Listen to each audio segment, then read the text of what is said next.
నమస్కారం. Being news కి స్వాగతం. నేను మీ మహంతి. ముందుగా నాటి ముఖ్యాంశాలు. విధ్వంసక పాలనకు గుర్తుగా ప్రజావేదిక నిలిచిపోతుందని ఏపీ ముఖ్యమంత్రి చంద్రబాబు వెల్లడి. దాన్ని ఇలాగే ఉంచుతామని, శిథిలాలు తొలగించబోమని స్పష్టీకరణ. డిప్యూటీ సీఎం పవన్ కు ఆయన వదిన సురేఖ స్పెషల్ గిఫ్ట్. వదిన కానుకతో మురిసిపోయిన పవన్ కళ్యాణ్. రాజధాని అమరావతి అభివృద్ధి బాధ్యతను ముఖ్యమంత్రి చంద్రబాబు తనపై ఉంచారని పురపాలక పట్టణాభివృద్ధి శాఖ మంత్రి నారాయణ వెల్లడి. చంద్రబాబు తనపై ఉంచిన నమ్మకాన్ని నిలబెట్టుకుందేందుకు అహర్నిశలు శ్రమిస్తానన్న నారాయణ. అత్యుత్తమ రాజధానిగా అమరావతిని నిర్మిస్తామని వ్యాఖ్య. గోవులను వధించిన, అక్రమంగా నిల్వ ఉంచిన వారిపై చట్ట ప్రకారం కఠిన చర్యలు ఉంటాయని పశ్చిమ ఏసీపీ మురళీకృష్ణారెడ్డి హెచ్చరిక. స్టేషన్ పరిధిలో బక్రీద్ సందర్భంగా పర్యవేక్షించేందుకు ప్రత్యేకంగా టీంలను ఏర్పాటు చేసినట్లు స్పష్టీకరణ. విధ్వంసక పాలనకు గుర్తుగా ప్రజావేదిక నిలిచిపోతుందని ఏపీ ముఖ్యమంత్రి చంద్రబాబు నాయుడు అన్నారు. దాన్ని ఇలాగే ఉంచుతామని, శిథిలాలు తొలగించబోమని స్పష్టం చేశారు. పోలవరం సందర్శనతోనే తన క్షేత్రస్థాయి పర్యటనలు మొదలవుతాయని చంద్రబాబు తెలిపారు. ఏపీ సీఎంగా బాధ్యతలు చేపట్టిన అనంతరం చంద్రబాబు తొలిసారిగా టీడీపీ ఆఫీస్ కు వచ్చారు. ఈ సందర్భంగా ఆయన ఆసక్తికర వ్యాఖ్యలు చేశారు. విధ్వంసక పాలనకు గుర్తుగా ప్రజావేదిక నిలిచిపోతుందని, దాన్ని ఇలాగే ఉంచుతామని, శిథిలాలు తొలగించబోమని అన్నారు. ఇక అసెంబ్లీ సమావేశాల తేదీలో త్వరలోనే ప్రకటిస్తామని వెల్లడించారు. పోలవరం సందర్శనతోనే తన క్షేత్రస్థాయి పర్యటనలు మొదలవుతాయని చంద్రబాబు తెలిపారు. ఇక ప్రజల నుంచి వినతులు స్వీకరించే కార్యక్రమం సచివాలయంలో ఏర్పాటు చేస్తే ఎలా ఉంటుందో ఆలోచిస్తున్నామని వెల్లడించారు. సచివాలయానికి రాకపోకల నిమిత్తం రవాణా సదుపాయాలు కల్పిస్తామని, ఇతర సౌకర్యాలు కూడా అందుబాటులోకి తెస్తామని చెప్పారు. ఇక పోలీసులు బ్యారికేడ్లు ఏర్పాటు చేయటం పట్ల చంద్రబాబు మరోసారి అసంతృప్తి వ్యక్తం చేశారు. తనకు ప్రజలకు మధ్య అడ్డగోడలు ఉండటానికి వీల్లేదని అన్నారు. ప్రజల నుంచి సమస్యలపై విజ్ఞప్తుల స్వీకరణకు ప్రత్యేక వ్యవస్థను ఏర్పాటు చేస్తామని తెలిపారు. అంతేకాదు సమస్యల పరిష్కారానికి నిర్దిష్ట కాలపరిమితి ఉండేలా చర్యలు తీసుకుంటామని అన్నారు. డిప్యూటీ సీఎం పవన్ కళ్యాణ్ కు వదిన సురేఖ స్పెషల్ గిఫ్ట్ ఇచ్చారు. పవన్ కు టవీ ప్రభుత్వంలో విశిష్ట స్థానం లభించడం, డిప్యూటీ సీఎం పదవితో పాటు పలు శాఖలకు మంత్రి కావడం ఆయన వదిన సురేఖ ఈ బహుమతిని అందజేశారు. వదిన కానుకతో జనసేనాని మురిసిపోయారు. జనసేనాని Pithapuram MLA Pawan Kalyan AP deputy CM గా నియమితులు కావడం తెలిసింది.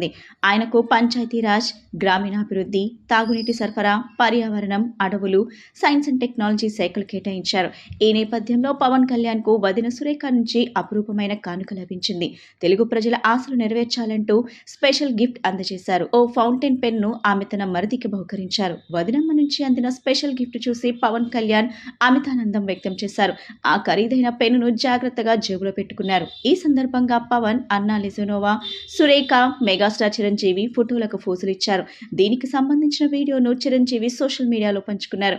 కళ్యాణ్ బాబుకు వదినమ్మ బహుమతి అని పేర్కొన్నారు. రాజధాని అమరావతి అభివృద్ధి బాధ్యతను చంద్రబాబు తనపై ఉంచారని ఏపీ పురపాలక పట్టణాభివృద్ధి శాఖ మంత్రి పొంగూరు నారాయణ వెల్లడించారు. చంద్రబాబు తనపై ఉంచిన నమ్మకాన్ని నిలబెట్టుకునేందుకు అహర్నిశలు శ్రమిస్తానని తెలిపారు. అత్యుత్తమ రాజధానిగా అమరావతి నిర్మిస్తామని అన్నారు. ఏపీ పురపాలక పట్టణాభివృద్ధి శాఖ మంత్రి పొంగూరు నారాయణ మీడియాతో మాట్లాడారు. రాజధాని అమరావతి అభివృద్ధి బాధ్యతను చంద్రబాబు తనపై ఉంచారని వెల్లడించారు. చంద్రబాబు తనపై ఉంచిన నమ్మకాన్ని నిలబెట్టేందుకు అహర్నిశలు శ్రమిస్తానని తెలిపారు. అత్యుత్తమ రాజధానిగా అమరావతిని నిర్మిస్తామని అన్నారు. అమరావతిలో అనేక భవనాల నిర్మాణం వివిధ దశల్లో నిలిచిపోయిందని నారాయణ వెల్లడించారు. పక్కా ప్రణాళికతో 2.5 సంవత్సరాల్లోనే ఏపీ రాజధాని నిర్మాణం పూర్తి చేస్తామని ధీమా వ్యక్తం చేశారు. ఇక రాష్ట్రంలోని అన్ని మున్సిపాలిటీల అభివృద్ధికి ప్రత్యేక చర్యలు తీసుకుంటామని మంత్రి నారాయణ చెప్పారు. టిడ్కో ఇళ్ల నిర్మాణం పూర్తి చేయడంపై ప్రత్యేకంగా దృష్టి సారిస్తామని వెల్లడించారు. ₹5 చక్కటి భోజనం తినేటట్టుగా ఏర్పాటు చేశాం. ఆ భోజనం కూడా యాక్చువల్గా ఇస్కాన్ వాళ్ళకి ఇచ్చాం. ఇస్కాన్ అనేది ఒక చారిటబుల్ ట్రస్ట్. వాళ్ళు లాభాలు చూసుకోవాలన్నా చేస్తారు. వాళ్ళతో కూర్చొని డిస్కస్ చేసి ₹73 పర్ డే 3 పూటలకి వాళ్ళకి ₹73 ఇచ్చేటట్టుగా, పేదలు నిరుపేదలు 3 పూటలు తిన్నా ₹15 వస్తుంది. మిగతా ₹68 మిగతా డబ్బులు కంప్లీట్ గా ₹58 రాష్ట్ర ప్రభుత్వం సబ్సిడీ చేసేట్టుగా ఆ రోజు ప్లాన్ చేసి 2,25,000 మంది భోజనం చేస్తుంటే ఆ వైఎస్ఆర్సీ ప్రభుత్వం రాగానే మొత్తం క్లోజ్ చేసి, అది నిజంగా దారుణం. ఆ రోజు ముఖ్యమంత్రిగా నారా చంద్రబాబు చెప్పారు, నారాయణ పేదలు నిరుపేదలు తినే ఫుడ్ బాగా ఉండాలి ఒకటి. రెండోది వాళ్ళు తినే ఎన్విరాన్మెంట్ చక్కగా ఉండాలి. చక్కగా రెండు చెప్పారు. దాంతో ఇలా చక్కగా బిల్డింగ్లు కట్టాం. ఇలా బిల్డింగ్స్ చక్కగా ఈ బిల్డింగ్స్ అన్ని కంప్లీట్గా 2 monthsలో కట్టాం. అవి కూడా పెద్ద పెద్ద కంపెనీలకు ఇచ్చాం. స్టార్ట్ చేస్తే అవన్నీ క్లోజ్ చేశారు. అయితే దీన్ని త్వరలో అంటే వీలైనంత త్వరలో ఎన్నా క్యాంటీన్స్ ఏదైతే 200, 300 అన్ని స్టార్ట్ చేస్తారు. గోవులను వధించిన, అక్రమంగా నిల్వ ఉంచిన వారిపై చట్ట ప్రకారం కఠిన చర్యలు ఉంటాయని పశ్చిమ ఏసీపీ పి మురళీకృష్ణ హెచ్చరించారు. స్టేషన్ పరిధిలో బక్రీద్ సందర్భంగా పర్యవేక్షించేందుకు ప్రత్యేకంగా టీంలను ఏర్పాటు చేసినట్లు ఆయన తెలిపారు. భవానీపురం ఎన్ కన్వెన్షన్ లో శనివారం బక్రీద్ సందర్భంగా ఏసీపీ మీటింగ్. బక్రీద్ సందర్భంగా ఏసీబీ ఆధ్వర్యంలో శనివారం ఎన్ కన్వెన్షన్ హాల్ నందు సమావేశం జరిగింది. ఈ సమావేశంలో పశ్చిమ ఏసీపీ మురళీకృష్ణారెడ్డి మాట్లాడుతూ, రాష్ట్రంలో బక్రీద్ సందర్భంగా జంతువుల అక్రమ రవాణా, అక్రమంగా పశువులను వధించడం వంటి నేరాలను అరికట్టాలనే ఉద్దేశంతో జంతు పరిరక్షణ చట్టాలను అమలుపరిచే దిశగా నగర పోలీస్ కమిషనర్ ఆదేశాల మేరకు భవానీపురం స్టేషన్ పరిధిలో ప్రత్యేక బృందాలను ఏర్పాటు చేసినట్లు ఆయన వివరించారు. పోలీస్, రెవెన్యూ, నగరపాలక సంస్థల సమన్వయంతో పోలీస్ స్టేషన్లో ప్రత్యేక బృందాలను ఏర్పాటు చేయడం జరిగిందని, ఆ బృందాలన్నీ ముఖ్య ప్రదేశాల్లో నిరంతరం పర్యవేక్షిస్తాయని తెలిపారు. అనుమతులు లేకుండా చట్టవిరుద్ధంగా పశువులను వధించడం, అక్రమంగా నిల్వ ఉంచడం, విక్రయాలు చేస్తున్న వారిపై చట్టపరంగా చర్యలు తీసుకుంటామని తెలిపారు. దేశవ్యాప్తంగా బక్రీద్ పండుగను ఈ నెల 17న జరుపుకుంటారని, ఈ సందర్భంగా పెద్ద సంఖ్యలో జంతువులను వధించే అవకాశం ఉందని, చట్టాలను గౌరవిస్తూ అనుసరిస్తూ పండుగను ఆనందంతో జరుపుకోవాలని, పశువులను వధించేటప్పుడు పశు సంరక్షణ చట్టం, గోవధ నిషేధ చట్టం తప్పనిసరిగా గౌరవించి పాటించాలని ఆయన తెలిపారు. ఈ సమావేశంలో భవానీపురం శాంతి కమిటీ సభ్యులు, police, revenue, veterinary, BMC slaughter house members, go సంరక్షణ సమితి మెంబర్స్, ఫుడ్ సేఫ్టీ డిపార్ట్మెంట్ అధికారులు పాల్గొన్నారు. విజయవాడ నగర పోలీస్ కమిషనర్ గారు విజయవాడ నగర పోలీస్ కమిషనర్ శ్రీ గౌరవ పిహెచ్డి రామకృష్ణ ఐపీఎస్ వారి ఆదేశాల ప్రకారం ఈరోజు అన్ని మత సంస్థలకు సంబంధించిన ప్రతినిధులు, అలాగే ప్రభుత్వ అధికారులు, పోలీస్ అధికారులు అందరి యొక్క సమన్వయ సమావేశం ఈరోజు ఏర్పాటు చేయడం జరిగింది. సందర్భం ఏంటంటే బక్రీద్ అనే ఫెస్టివల్ 17వ తారీఖున జరగబోతుంది. దీనికి సంబంధించినటువంటి సమన్వయ కమిటీలో కొన్ని విషయాలు ప్రస్తావించడం జరిగింది. ముఖ్యంగా ఈ బక్రీద్ సందర్భంగా ముస్లిం సోదరులందరికీ కూడా విజయవాడ పోలీస్ కమిషనరేట్ తరఫున, గౌరవ కమిషనర్ తరఫున, మా అందరూ పోలీస్ అధికారుల తరఫున ప్రతి ఒక్కరికి కూడా, ప్రతి కుటుంబానికి కూడా అడ్వాన్స్ బక్రీద్ శుభాకాంక్షలు తెలియపరచుకుంటూ అక్కడ పెడతాం. ఫర్దర్ ఇన్స్ట్రక్షన్స్ వచ్చేంత వరకు కూడా అక్కడే పెడతాం. దాని ఫీడింగ్ అన్నీ కూడా అక్కడ ఉంటాయి. చట్టంలో క్లియర్గా ఉంది. ఒక ఏదైతే వధించాలో, ఏది వధించకూడదు, ఏ యానిమల్స్ అనేది అది చెప్తే ప్రొలాంగ్ అవుతుందనే ఉద్దేశంతో నేను విడమర్చి మీకు చెప్పట్లేదు, నోట్ కూడా అందరికి ఇవ్వడం జరిగింది. సో దీన్ని అందరూ సహకరించాలని మరీ ముఖ్యంగా కోరుతా ఉన్నాను. Thank you. మళ్ళీ చెప్పండి. ఎంత 14 సంవత్సరాలు ఉండాలండి. సో 2 ఏళ్ళు 3 నెలల్లో అన్నది ఎట్టి పరిస్థితుల్లో కూడా అలవ్ లేదు. తర్వాత వ్యాధులు ఉన్నాయి కానీ, లేకపోతే బ్రీడింగ్ కానీ, మిల్చింగ్ అంటే పాలు ఇచ్చేవి, గర్భిణీలు ఇవన్నీ ఉంటాయి యానిమల్స్లో కూడా. వాటిని ఎట్టి పరిస్థితుల్లో కూడా చేయడానికి చట్టంలో క్లియర్గా ఉంది. మీకు ఆ నోట్ కూడా ఇవ్వడం జరిగింది. ఏమండి, టీంలో ప్రతి ఏసీపీ గారి పరిధిలో వాళ్ళ పోలీస్ స్టేషన్ వైజ్ టీమ్స్ ఉన్నాయి. ఈచ్ పోలీస్ స్టేషన్లో ఒక్కో టీం ఉంది. రక్షక మొబైల్స్ తిరుగుతాయి, బ్లూ కోడ్ తిరుగుతాయి. ఇది కాకుండా ఒక మొబైల్ ఉంది. ఈ మొబైల్స్లో కూడా ఎవ్రీ ఏరియాస్లో కూడా కవర్ చేయడం జరుగుతుంది.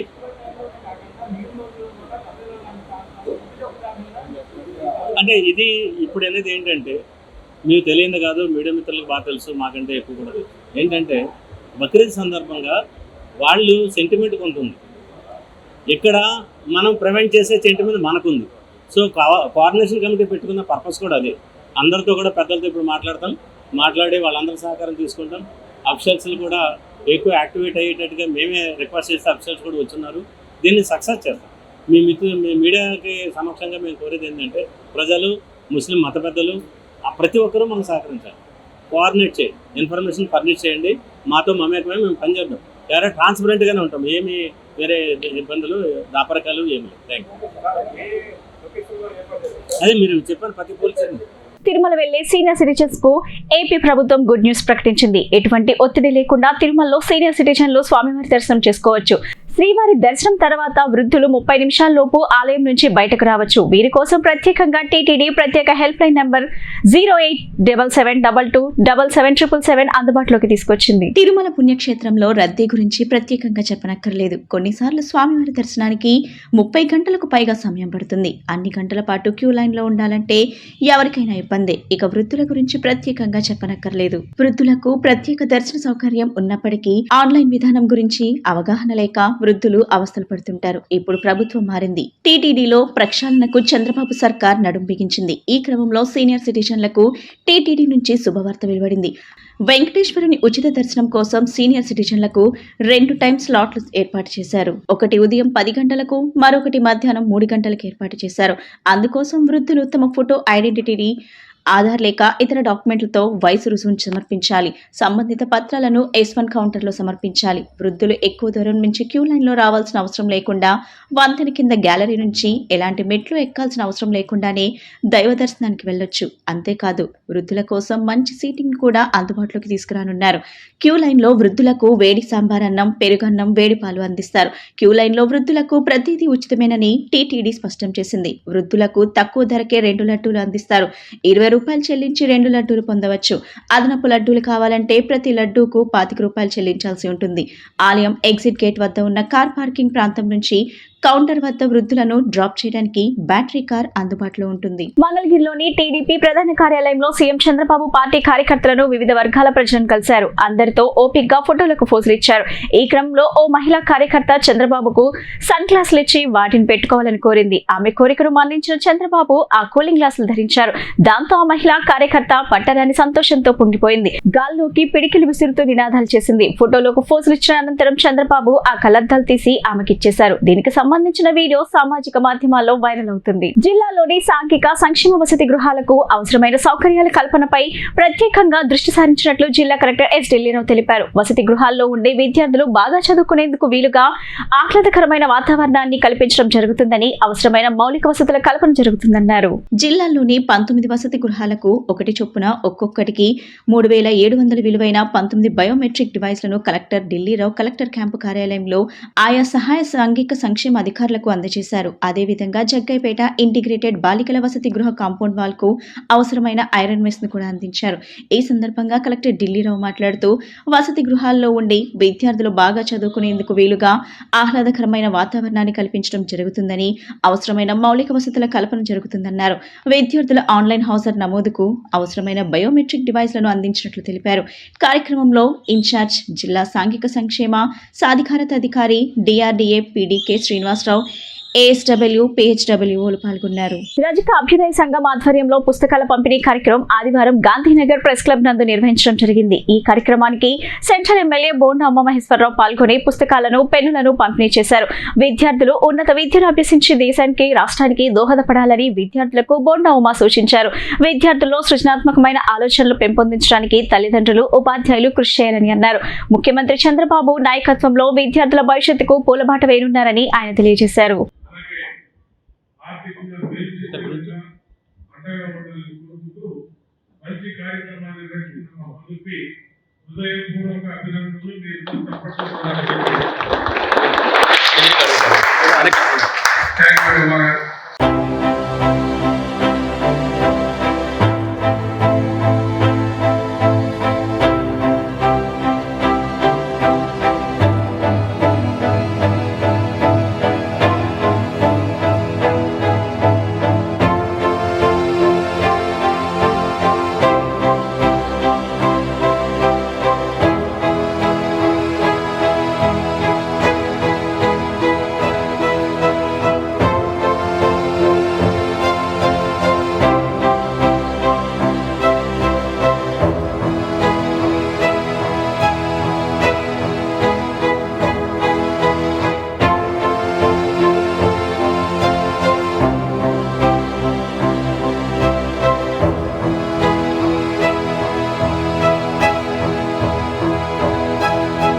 ఏజీ పొన్నవల్ సుధాకర్ రెడ్డిపై మంగళగిరి రూరల్ పోలీస్ స్టేషన్లో తెలుగుదేశం పార్టీ లీగల్ సెల్ మరియు నేతలు లిఖితపూర్వక ఫిర్యాదు చేశారు.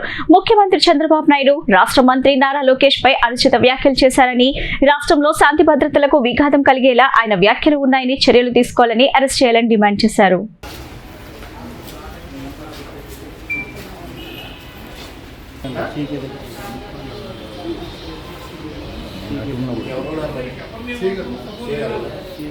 అధికారంలో ఉండి కూడా ఒక ఎస్ఐ ఉంచుకోలేదు సార్. మీరు కంప్లైంట్ ఏంటండి? కార్మిక హక్కుల కోసం కార్మిక సమస్యలపై పోరాటం చేసిన యోధుడు కామ్రేడ్ సుబ్బారెడ్డి అని కార్పొరేటర్ బోయ సత్యబాబు కొనియాడారు. 50 ఏళ్ల పాటు కార్మిక నేతగా కార్మికుల సమస్యలపై పోరాటం చేస్తూ సిఐటియు నగర అధ్యక్షులుగా, ముఠా వర్కర్ యూనియన్ ప్రధాన కార్యదర్శిగా బాధ్యతలు నిర్వహించారని తెలిపారు. శనివారం కార్మిక నేత సుబ్బారెడ్డి 5వ వర్ధంతి కార్యక్రమం సిఐటియు కార్యాలయం మోటూర్ హనుమంతరావు శ్రామిక భవన్లో జరిగింది. ఈ కార్యక్రమానికి ముఖ్య అతిథిగా కార్పొరేటర్ బోయ సత్యబాబు హాజరై సుబ్బారెడ్డి చిత్రపటానికి పూలమాల వేసి నివాళులర్పించారు.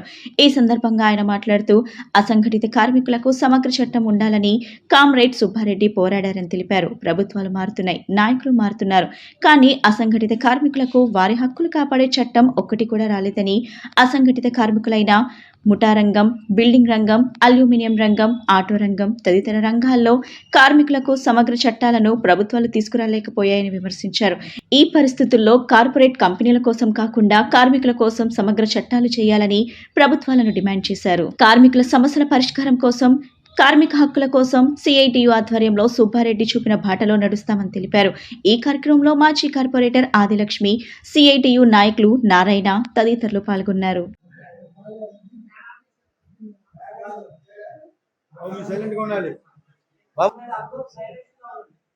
మన విజయవాడ కార్మిక నేత 50 ఏళ్ల పాటు కార్మికుల యొక్క సమస్యల మీద సిఐటియు నగర అధ్యక్షులుగా, అలాగే ముఠా వర్కర్స్ యూనియన్ ప్రధాన కార్యదర్శిగా బాధ్యతలు నిర్వహించి తుది శ్వాస విడిచే వరకు కూడా మన కార్మికుల యొక్క హక్కుల కోసం పోరాడి అసలు పాసినటువంటి కామ్రేడ్ సుబ్బారెడ్డి గారి 5వ వర్ధంతి కార్యక్రమం ఈరోజు విజయవాడ నగరం నలుమూలలా నిర్వహించడం జరిగింది. కార్పొరేటర్ సుబ్బారెడ్డి గారు అసంఘటిత రంగ కార్మికులకి సమగ్ర చట్టం ఉండాలి, ఈ సమగ్ర చట్టం కేంద్ర రాష్ట్ర ప్రభుత్వాలు చట్టం చేయాలని అనేక పోరాటాలకు నాయకత్వం వహించారు. కానీ ఈరోజు దేశంలో, రాష్ట్రంలో ప్రభుత్వాలు మారుతున్నాయి, నాయకులు మారుతున్నారు తప్ప కార్మికుల యొక్క, అసంఘటిత రంగ కార్మికుల యొక్క సమగ్ర చట్టం మాత్రం ఇప్పటికీ రూపుదిద్దుకోవట్లేదు. ఇప్పటికే ఉన్నటువంటి అసంఘటిత రంగ కార్మికులైన బిల్డింగ్ రంగం కానీ, అలాగే ముఠా రంగం కానీ ఎటువంటి చట్టాలు నోచుకొని అల్యూమినియం, ఆటో ఇటువంటి రంగాల కార్మికులకి పిఎఫ్ కానీ, ఈఎస్ఐ కానీ, గ్రాట్యుటీ కానీ కనీసం ఇటువంటి చట్టాలు లేకపోవడం వలన వీళ్ళు అనేక కష్టాలు పాలవుతున్నారు. ఉండడానికి సొంత ఇల్లు కూడా లేని వేలాది కార్మికులు ఇప్పటికీ ఇబ్బందులు పాలవుతున్నారు. ఈ పరిస్థితుల్లో కేంద్ర రాష్ట్ర ప్రభుత్వాలు మరి కార్పొరేట్ కంపెనీల కోసం కాకుండా కార్మికుల కోసం సమగ్ర చట్టాలు చేయాలని సిఐటియుగా మేము విజ్ఞప్తి చేస్తున్నాం. కానీ కేంద్రంలో బీజేపీ ప్రభుత్వం మూడోసారి అధికారంకి వచ్చింది. మూడోసారి అధికారంకి వచ్చిన నేపథ్యంలో కార్పొరేట్ కంపెనీలకి పెద్ద ఎత్తున రెడ్ కార్పొరేట్ చేస్తుంది తప్ప కార్మికులకి, శ్రామికులకి సంబంధించినటువంటి వారి ప్రయోజనాలు ఏమాత్రం ఈరోజు బీజేపీ ప్రభుత్వం పట్టించుకునే పరిస్థితి. అందువల్ల రాష్ట్రంలో ఉన్నటువంటి చంద్రబాబు నాయుడు గారైనా సరే మారిన ముఖ్యమంత్రి అని చెప్తున్నారు. ఈయన మార్పు అసంఘటిత రంగ కార్మికులకి సమగ్ర చట్టం చేయడం ద్వారా మీ మార్పుని చూపించాలని ఈ సందర్భంగా మేము డిమాండ్ చేస్తున్నాం. రాబోయే కాలంలో కార్మిక హక్కుల కోసం, మరి కార్మిక చట్టాల పరిరక్షణ కోసం సుబ్బారెడ్డి గారు చూపించినటువంటి ఆశయ బాటలో మేమందరం ప్రయాణం చేస్తాం. ఈ సందర్భంగా ప్రతిజ్ఞ చేస్తూ ఈరోజు విజయవాడ పశ్చిమ నగర సిఐటియు కమిటీ ఆధ్వర్యంలో సుబ్బారెడ్డి గారి సంతాప సభ కార్యక్రమాన్ని నిర్వహించారు. వార్తలు ముగించే ముందు ముఖ్యాంశాలు మరోసారి. విధ్వంసక పాలనకు గుర్తుగా ప్రజావేదిక నిలిచిపోతుందని ఏపీ ముఖ్యమంత్రి చంద్రబాబు వెల్లడి. దాన్ని ఇలాగే ఉంచుతామని, శిథిలాలు తొలగించబోమని స్పష్టీకరణ. డిప్యూటీ సీఎం పవన్ కు ఆయన వదిన సురేఖ స్పెషల్ గిఫ్ట్. వదిన కానుకతో మురిసిపోయిన పవన్ కళ్యాణ్. రాజధాని అమరావతి అభివృద్ధి బాధ్యతను ముఖ్యమంత్రి చంద్రబాబు తనపై ఉంచారని పురపాలక పట్టణాభివృద్ధి శాఖ మంత్రి నారాయణ వెల్లడి. చంద్రబాబు తనపై ఉంచిన నమ్మకాన్ని నిలబెట్టుకుందేందుకు అహర్నిశలు శ్రమిస్తానన్న నారాయణ అత్యుత్తమ రాజధానిగా అమరావతిని నిర్మిస్తామని వ్యాఖ్య. గోవులను వధించిన, అక్రమంగా నిల్వ ఉంచిన వారిపై చట్ట ప్రకార కఠిన చర్యలు ఉంటాయని పశ్చిమ ఏసీపీ మురళీకృష్ణారెడ్డి హెచ్చరిక. స్టేషన్ పరిధిలో బక్రీద్ సందర్భంగా పర్యవేక్షించేందుకు ప్రత్యేకంగా టీంలను ఏర్పాటు చేసినట్లు స్పష్టీకరణ. ఈ బులెటిన్ ఇంతటితో సమాప్తం. తిరిగి మరో బులెటిన్ కలుద్దాం. నమస్కారం.